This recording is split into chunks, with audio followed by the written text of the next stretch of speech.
kembangkan, karena tadi yang ada beberapa loker yang harus kita punya. Nah, itu untuk pencatatan tertib administrasi. Baik, kepada para narasumber mohon bersabar dulu karena ini sudah banyak sekali yang chat Zoom ke kami. Nanti juga kita mungkin lebih banyak diskusi karena waktu juga sudah siang. Ini banyak chat yang masuk ke link Zoom kami, juga ke WA kami, ke WA grup. Salah satunya adalah dari Ibu Mardianti. Assalamualaikum, selamat siang. Saya berharap bisa dijawab oleh Prof. Ahmadi Susilo. Oh, ini Prof. Ahmadi. Saya salah seorang dosen UIN Alauddin, DPK, Universitas Islam Makassar, menghadapi masalah yang sangat besar. Besar katanya Prof. ini. Terkait dengan kenaikan jabatan fungsional kami. Masalahnya adalah kami akan melakukan usulan kenaikan pangkat, namun karena home base kami ada di Universitas Islam Makassar, sehingga ketika akan mengusul melalui Kementerian Agama, nama kami tidak terbaca oleh sistem. Sehingga kami harus berpindah home base ke UIN. Persoalan selanjutnya adalah tentu PTS yang selama ini tempat mengabdi UIN akan mengalami kekurangan dosen, sementara kewajiban kami terlaksana di PTS. Terima kasih. Terima kasih, Prof. Mohon dijawab. Nah, ini tertunda selama 3 tahun nih, Prof. Katanya ini. Sehingga kami harus tertunda mengusul kenaikan pangkat sampai 3 tahun, Prof. Ahmadi. Enggak, Prof? Ya, terima kasih, Bu Nuning. Ya. Ya, dari Bu siapa tadi, Bu? Mardiati, Makassar, ya, Prof. Mardiati ya. Dosen tetap di Universitas Islam Negeri ya. Betul. Tetapi DPK di PTS, Universitas Islam Makassar ya. Betul. Artinya seluruh kegiatan Tridharma itu sudah dilakukan di PTS karena DPK. Seperti saya ini DPK yang ada di Wijaya Kusuma. Jadi seluruh kegiatan Tridharma saya itu harus di Wijaya Kusuma. Lalu ketika Ibu naik jabatan, saya mengalami kesulitan karena nama Ibu tidak tercantum di depan. Itu kalau saya tidak tercantum di LDT 7 begitu. Sama dengan itu logikanya. Tidak tercantum itu saya tidak tahu persis apakah sistemnya Ibu itu sudah online ataukah belum. Nah, kalau pengalaman saya, mohon maaf, di LDT 7 tidak muncul itu, artinya nama tidak terdeteksi di Siladikti online LEDT 7. Jadi tidak muncul di Kementerian Agama. Maka caranya bagaimana? Disinkronisasi. Jadi Ibu harus datang ke Depak itu mensinkronkan data antara data yang ada di Depak dengan data yang di Dikti dengan di Universitas Islam Makassar. Barulah nama itu akan muncul. Mestinya begitu yang dilakukan. Kalau Ibu lo pindah home base apa kembali home base ini? Saya jadi bingung ini kok. Pindah ke home base UIN, padahal Ibu dari UIN itu. Nah, ini juga jadi bingung saya di sini. Tapi kalau saya menyarankan sesungguhnya ketidakmunculan nama Ibu itu berarti sistem itu disinkronkan karena Ibu resmi DPK di Universitas Islam Makassar. Saya kira intinya itu Ibu jawabannya. Karena kasus yang sama sering saya jumpai di tempat kami itu. Jadi ada dosen PTS yang di Ponorogo. Itu namanya tidak muncul di L-Dikti, Siladikti. Maka kami sinkronkan, yaitu IT di LDT 7 mensinkronkan nama itu, akhirnya bisa keluar. Gitu. Saya kira begitu, Bu Nuning, jawabannya. Baik, terima kasih Prof. Ahmadi Susilo. Berarti sistem ya, Prof, ya, yang harus kita lihat sistem. Karena dari sistem itu kita bisa melacak sebenarnya bagaimana, kendalanya di mana. Gitu ya, Prof. Ya. Baik. Terima kasih Bapak Ibu peserta. Ini kita langsung banyak waktu untuk berdiskusi. Kami langsung ada interaksi langsung kepada para narasumber. Kita akan langsung video call atau streaming. Bapak Ibu bisa melambaikan tangan atau mengangkat tangan sehingga bisa langsung nanti bertanya kepada ketiga narasumber kita yang masih setia bergabung di webinar ini. Monggo Bapak Ibu melambaikan tangan. Ibu Istilawati. Ibu Istilawati bisa mendengar suara kami di studio 4 Umaha? Bisa diaktifkan, Ibu? Mikrofon sama videonya. Operator mohon dibantu. Ibu Istilawati. Bisa? Oh, kalau gitu kita langsung ke Bapak Beni. Bapak Beni bisa mendengar suara kami?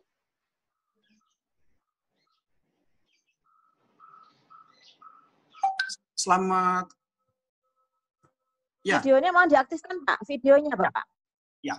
Iya, Bapak Beni. Buta Hayan ya, betul Pak ya? Betul, betul Ibu. Oh, iya. Monggo Bapak. Selamat siang teman-teman semua. Selamat siang. Bapak dari selamat mana? Siang, Ibu. Ya. Saya Beni Buta Hayan dari Universitas Brawijaya. Pertanyaan saya, Bu, apakah ada batasan masa kerja di dalam kita mengajukan kenaikan jabatan fungsional kita? Dari lektor ke lektor kepala dan ataupun dari lektor langsung ke profesor. Yang pertama. Yang kedua adalah apakah ada perbedaan di dalam berkarir untuk dosen yang ber-NIDK dengan ber-NIDN? Terima kasih, Bu. Terima kasih. Terima kasih Bapak Beni dari UB Malang. Monggo mungkin ketiga narasumber bisa merespon. Ini Pak Beni punya permasalahan lain ini, masa kerja dan NIDK sama NIDN mungkin tadi. Monggo, Prof. Mau dijawab? Langsung aja, Prof. Oke, terima kasih ini Pak Beni dari UB. Ya. Yang pertama, apakah ada batasan masa kerja dalam pengusulan kenaikan jabatan akademik, misalnya dari lektor atau kepala? Menurut Menpan 17/2013 maupun turunannya, misalnya PO PAK 2014 atau Permendiknas 92/2014, itu yang pertama adalah syarat batasan minimal, Pak. Minimal berdiam diri, artinya kalau Bapak di lektor yang minimal 2 tahun di lektor, baru boleh mengajukan lektor kepala. Itu batas minimal, 2 tahun berdiam diri di lektor dulu. Yang dimaksud masa kerja itu. Tapi kalau Bapak tanya, berapa lama saya itu lektor lalu boleh ngajukan lektor kepala, sampai kapan? Ya itu sangat tergantung kepada institusinya. Karena hanya minimal 2 tahun, maka kalau itu terlalu lama, sampai 5 tahun, 10 tahun, itu merugikan Bapak sendiri. Karena akan regulasi selalu berubah. Selalu berubah, syarat selalu berubah. Itu yang pertama, Pak. Dan yang kedua, apa ada perbedaan? Perbedaan apa tadi ya? Karir ya. Dosen dengan NIDN dan NIDK. Ya, secara historis sebetulnya munculnya NIDK kemarin adalah terobosan untuk mempercepat penanggulangan karena ada penertiban perguruan tinggi oleh Dikti, kemudian banyak rasio dosen sama mahasiswa yang kurang, maka dipercepat dengan kebijakan NIDK. Nah, sebetulnya NIDK ini tergantung kepada dosen tersebut. Kalau berasal dari dosen sebelumnya, misalnya dosen lektor kepala pensiun, lalu dia pindah NIDK, maka saat pensiun itu lektor kepala dengan kredit berapa, itu begitu menjadi dosen di perguruan tinggi yang baru itu diakui gelar akademiknya apa, jabatan akademiknya diakui dan boleh mempunyai hak sampai ke guru besar. Gitu. Sebaliknya bagi yang berasal non dosen, mereka juga punya hak untuk mengusulkan jabatan akademik, tetapi dari awal itu diatur di PO PAK 2019 bahwa NIDK boleh mengajukan jabatan akademik, tetapi kalau dia latar belakangnya bukan dosen, maka dia harus mulai dari awal. Saya kira begitu. Terima kasih, Bu Nuri. Nggih, matur nuwun Prof. Ahmad Susilo. Pak Beni sudah jelas nggih? Ini langsung kepada Prof. Suli, ada chat masuk ke kami dari Pak Nazmudin.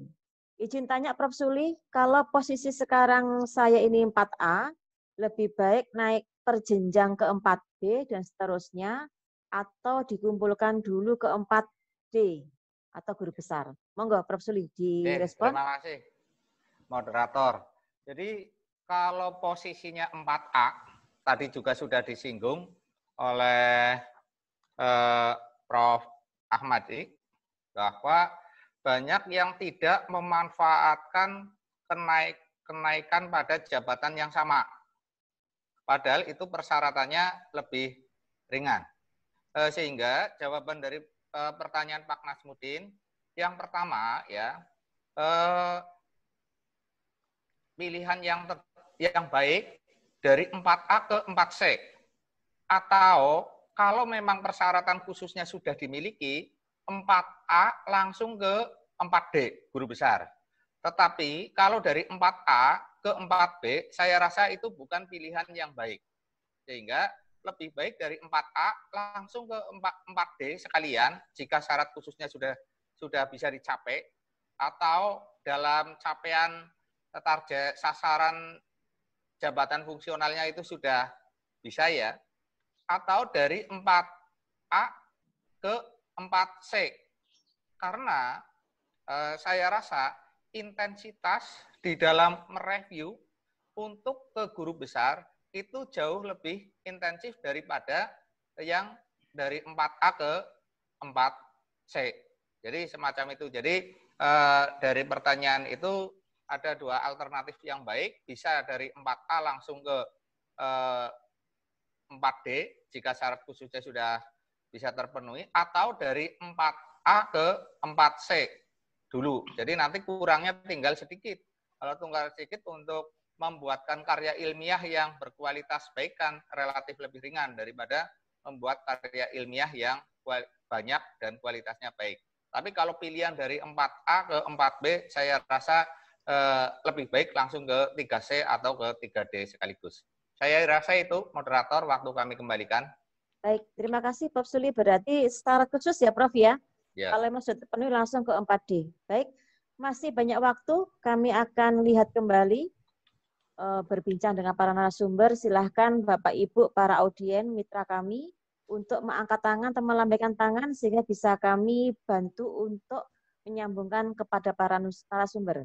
Monggo, operator mohon dibantu. Ini sudah banyak yang angkat tangan. Bapak Umaludin, bisa di-unmute-kan oleh operator? Bapak Umaludin, bisa mendengar suara kami?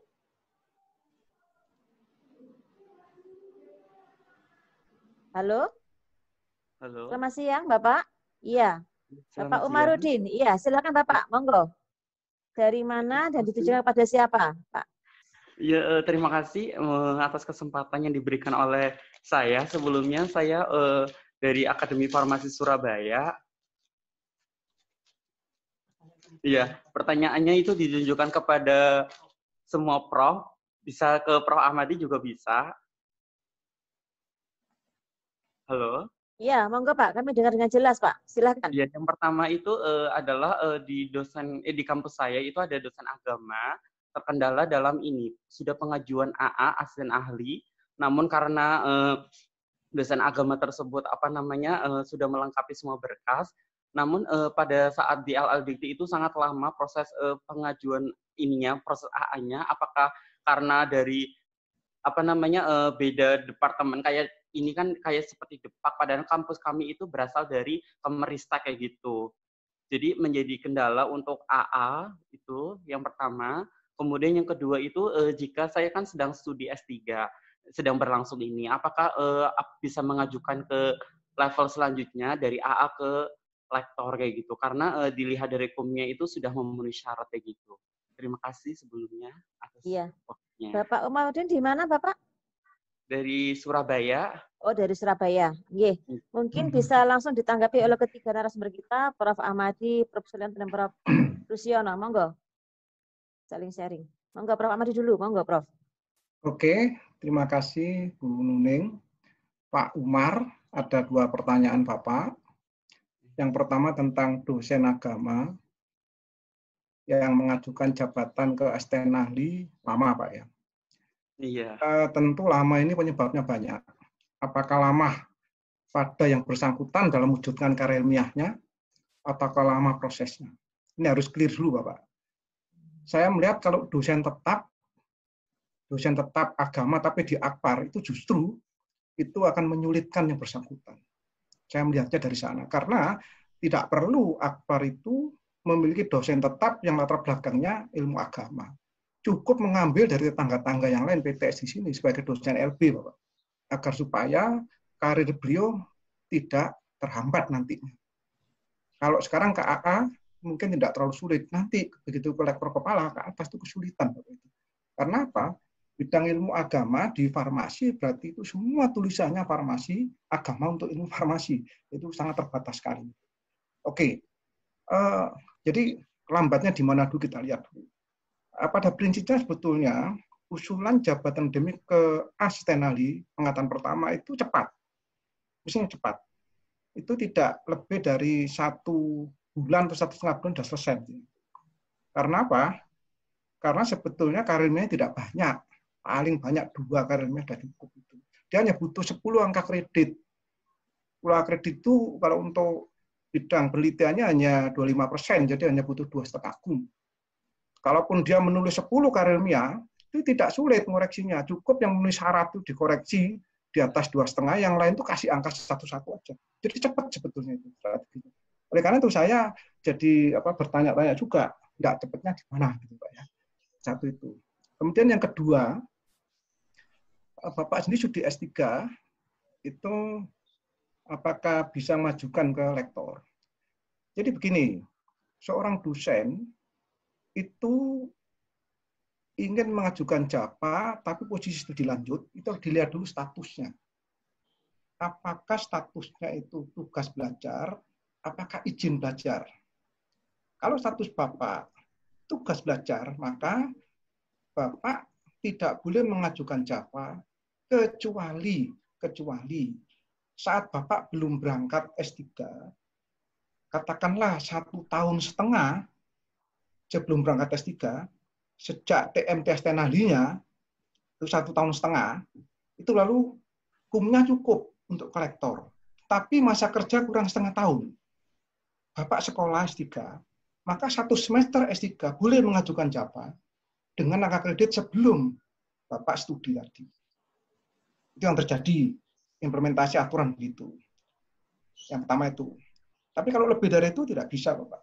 Karena di sana sudah ada kontrak bahwa tugas belajar itu adalah bebas tugas, bebas tridharma. Maka tidak diizinkan untuk mengajukan jabatan akademik, kecuali yang tadi.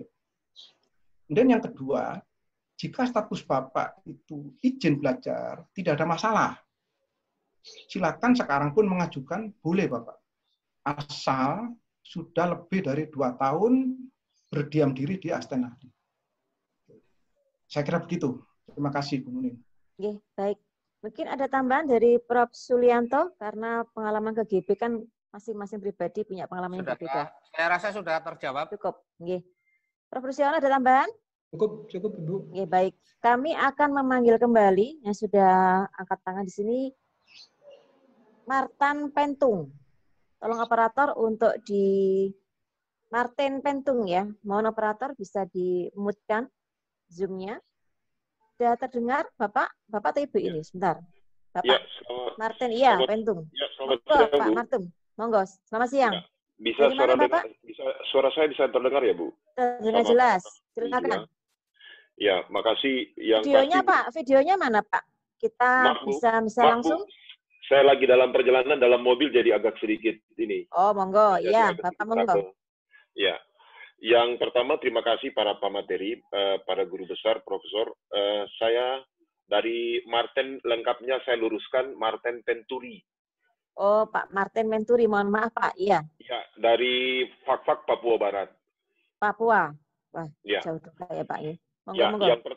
yang pertama, satu harapan saya adalah dari berbagai webinar yang saya ikuti, baik itu oleh Dikti maupun oleh beberapa instansi, ada beda persepsi berkaitan dengan hal ini. Jadi saya berharap ini bisa menyatukan persepsi, karena kalau kita ikuti dari berbagai pemateri itu berbeda antara satu dengan yang lain. Artinya nanti akan berdampak kepada kami yang misalnya mengusulkan untuk kenaikan pangkat, itu akan berdampak kalau tidak punya persepsi yang sama antara asesor atau antar yang memeriksa dokumen kami, itu akan repot. Kami akan menjadi sasaran. Itu yang pertama. yang kedua adalah dari awal sudah hampir lebih 3 jam saya ikuti ini, saya tidak kemana-mana.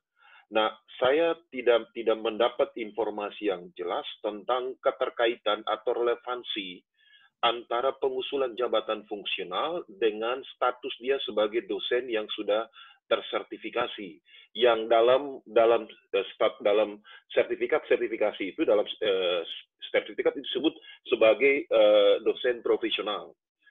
Nah, pertanyaannya adalah bagaimana kalau dosen yang bersangkutan itu spesifikasi dan diakui sebagai dosen profesional pada bidang ilmu yang lain, tetapi dia dipekerjakan pada perguruan tinggi yang berbeda dengan spesifikasi. Yang pertama, dosen profesional itu sesuai dengan sertifikasi, dengan jabatan fungsional yang dia mengusulkan, dengan relevansinya dengan berbagai artikel ilmiah yang dia tulis atau yang dia submit di berbagai jurnal. Itu satu, mohon klarifikasi. Apakah selama ini tidak ada pertimbangan-pertimbangan itu? Yang ditakutkan adalah, yang tadi saya bilang di pertama, kalau tidak ada pemahaman yang sama, maka akan repot ketika dosen sertifikasi itu dia profesional di bidang ini, sedangkan dia mengusulkan dengan artikel yang berbeda, ini maka akan jadi korban kita dosen. Itu yang kedua. Yang ketiga, mohon maaf, kita di Papua untuk akses jurnal internasional itu minim sekali, dan kami tidak ada punya link untuk mengakses itu. Nah, sehingga mungkin bagi kami bukan berarti kami tidak mau, bukan berarti kami istilahnya tidak mau tulis atau tidak punya keinginan untuk menulis. Tidak, sama sekali tidak. Punya keinginan dan itikat yang baik dan besar sekali untuk menulis. Cuman persoalannya bukan tidak ada pendampingan. Ada pendampingan dari LLDikti, tetapi orang-orang yang ahli di bidang sesuai dengan spesifikasi bidang ilmu kami, untuk kami bisa mengakses menjadi jembatan, untuk kami bisa mengakomodir, atau untuk kami bisa mengakses jurnal-jurnal tertentu, itu sangat-sangat minim. Contoh, mohon maaf, ini pengalaman saya sendiri loh, bukan pengalaman orang lain. Saya beberapa minggu yang lalu mencoba untuk submit di artikel di jurnal internasional. Tetapi saya kebetulan punya teman-teman yang membantu, tetapi saya juga mencoba untuk mencari dari Papua.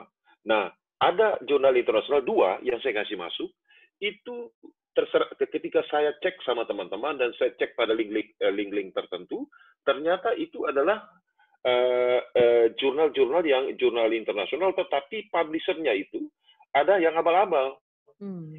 Yang terindikasi abal-abal, yang terindikasi itu tidak sesuai dengan aturan dikti, maksudnya begitu. Nah, singkat kata singkat cerita supaya waktu ini bisa dibagi untuk teman-teman yang lain, kami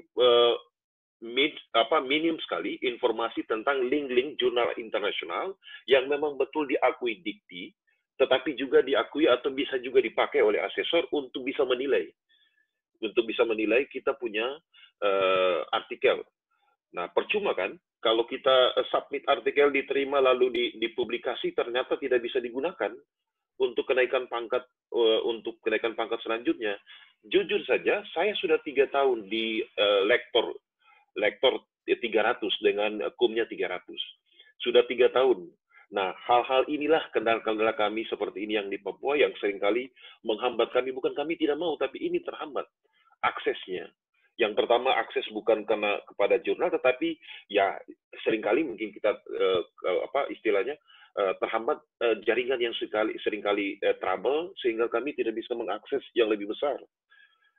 Nah, itu mungkin karena